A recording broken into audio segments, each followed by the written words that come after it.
You a good shop dog? Or are you a bad shop dog?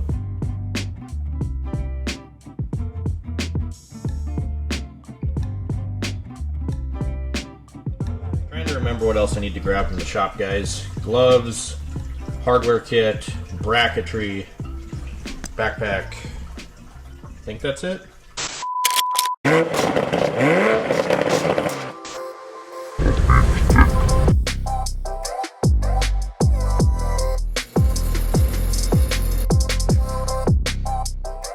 Alright guys, what's going on? So we got a busy day today. We have to go get some supplies to finish up the engine swap job. If you haven't been following that or seen the last video, we're currently at our shop getting supplies, but because we only have the one stall, this minivan swap is actually happening on my dad's lift, which is great, but also means that we've been kind of splitting our time back and forth. So we're gonna go get the stuff for that. I just came and picked up some hardware for the exhaust. I picked up the bumper brackets for the Mountaineer, and if you haven't seen that, this is kind of what we're working with. We're doing a tube style rear bumper for the back of our Mountaineer, and I had to send it off to sandblast. Then our buddy Jeremy over at Woody's Custom Coatings and Repair is going to get a nice finish on that. He's going to powder coat it. So we got to go pick that up from sandblast. We got to go get supplies for that engine job. There's something else I'm missing.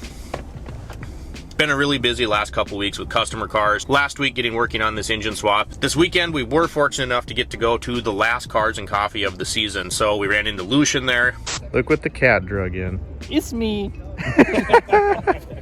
So that was a lot of fun. There were a lot of really cool cars here. I can't, you know, the NSX is just like a time capsule. I would love to even just get to ride in one, not even necessarily drive it. Obviously, I'd love to do that, but this is a cool car. Do not be this guy.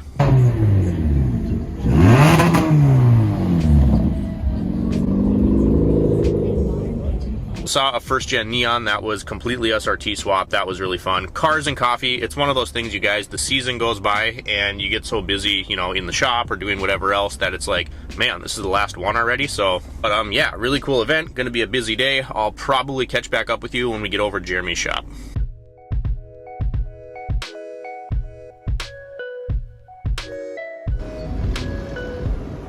So random thought I had driving to get the oil. I've determined that you guys probably wouldn't like me if you heard me road rage inside my car. And then I was like, you know, have I ever road raged at someone that watches the videos, like at a subscriber, and we'll just, neither one of us will ever know about it? Anyway, on to Jeremy's shop. Well, we have arrived. I'm gonna film you putting it in there. I have to. So this is the bumper that's going on the Mountaineer over at Jeremy's. How's it going, man? Good. Chasing butterflies. Chasing butterflies. Maybe we should do like a butterfly pattern.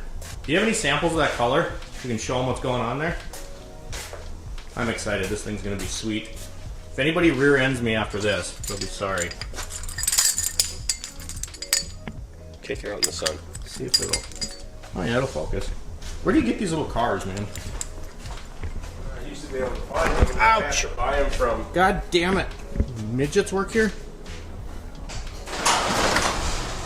You guys remember the Prelude? That's the one we saved. Was that last year? Last fall we drug it over here? Yeah. Something like that. Anyway, in the sun, and then my shadow's gonna get it. You can see that color there. That's what we're doing. It's called, don't tell me, I'm gonna remember. Obsidian Vein? Is that right? Yep. So it's kind of like black and silver mixed together, and it's kind of got that hammered texture to it, so that'll be sweet. What else you got going on? Anything fun done? Hint, hint, nudge, nudge. just finish this up. What is that? Show it to us. Honda Trail 70. Let's go look at that in the sun. Man, my Trail 50 is that same burnt orange. Ring, dazzle, dazzle. God, that turned out cool. Then you did the wheels in like a Porsche color, isn't it? Yeah, Porsche silver. I don't know if it's going to focus if I get up close. Oh, maybe. I don't know how well the camera's going to pick up that sparkle, but that is a nice piece. What year is that one? 1970. 70. Mine's a 74. Now you're all practiced up. We know what color will work for mine someday. We have some leftovers. Too many projects, man. Get a shot of the front of the old girl. She's getting closer. She's got an engine in her. Dude, that is so cool. How'd you do this? That's soap paint. That's soap paint. So this part's paint. Everything else under here that you see is powder. Splattered powder, jawbreaker powder. How did you do this again? Like splatter it? Trade secrets. Trade secrets. I'm not gonna start a powder coat shop. I listened to you. Just do it in white and then mix all the other colors with distilled water until I get the consistency that I want. Yeah, because it's got a texture to it. Yeah. God, that's cool. There's so many colors under here, man. Is this green or yellow? I'm being serious. That is actually neon yellow, but it does kind of turn green with. So that's not me being colorblind? No. Oh, we're going out in the sun. Leg day. Leg day. You came too early in the day. The sun's closer in the afternoon. There we go. And again, I don't know what the camera's going to do for us, but then I get a shadow in there with me. You got the new wiper arms on. Oh, I gotta look at those. Yeah, look at the sparkle on those wiper arms.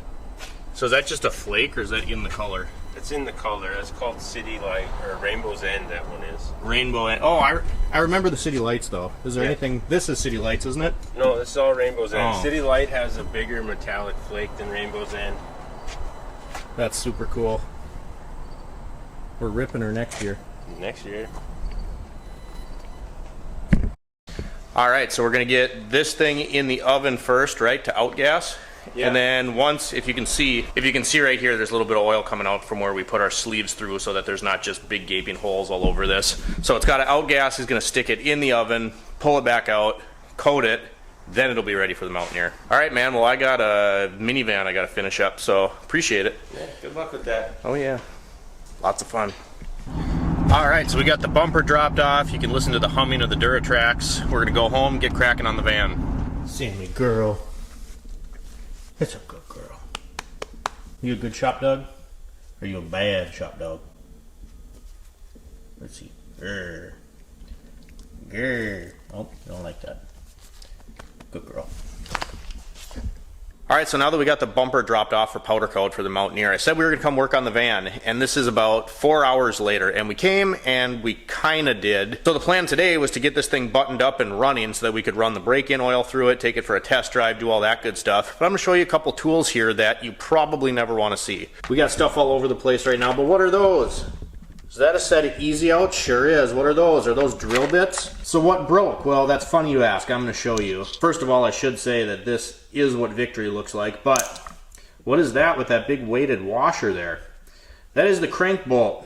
So here's what happened. Put the harmonic balancer on, put the crank bolt in, started it by hand, 3/8 impact gun, 1 bar left on the battery, snapped that clean off of there, and then I was just seeing how hard it was, so I drilled into this side. But for the last 3.5 hours, well, first we went and got these from our shop because they weren't here.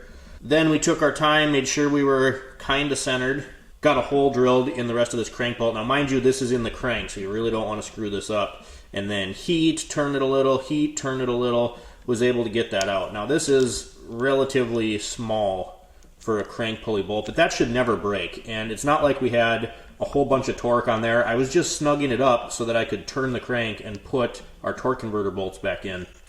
And this is what happened. Wait for the real kicker. So the important part is we did get the bolt out. That's the important part. Thank God we got that thing out of there and we don't have to pull a crank out of this thing.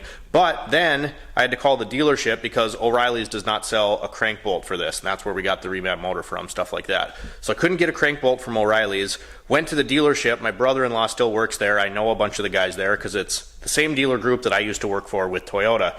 Go there. They don't have one in stock, but they ordered me a crank bolt. So that's about as far as we can go right now. So for obvious reasons, I didn't film this as I was raging and getting ready to like burn this whole place down because I honestly don't understand. That bolt had to have been compromised previously because we were putting it in nice and gingerly just to turn it and put the damn torque converter bolts in this thing. So important thing is the crank is fine. We got it out. We ordered one. But that's about all I'm going to have for you today. Because without that bolt, I can't really go a whole lot further. There's this little metal bracket deal that has to go in before the motor mount can go in. But that is the access point to get at your torque converter bolt. So I'm going to mess around with the exhaust a little bit, which is up in the back of that thing where you're not really going to be able to see it. Other than that though, we'll keep plugging away on this. I'll keep you posted on how everything's going. I know Jeremy was working on powder coating our bumper today. I'm really excited on a positive note to see how that thing turns out and finally get it on the truck. If you guys enjoyed the video, drop me a comment down below, like and subscribe if you've not already, and as always, thanks for watching. We'll see you next time.